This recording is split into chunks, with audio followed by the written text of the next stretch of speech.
Okay. Welcome back to Garden Fever. I'm Corey Lefevre, your host, coming to you direct from northern Utah. Today we're going to talk a little bit more about the Schefflera. This is a variegated variety right here I got before you, but lately I've been propagating them. So I thought it was a good time to maybe do a video on how to do that.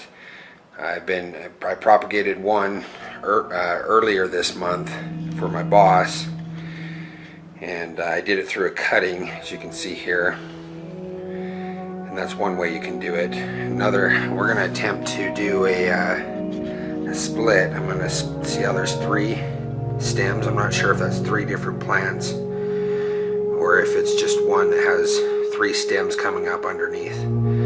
So we're going to attempt to split that today. The one on the right we're going to put into a new pot, which I got behind here, and then leave the other 2, and I figure that's good success for the 2, and hopefully we'll be able to propagate the 3rd.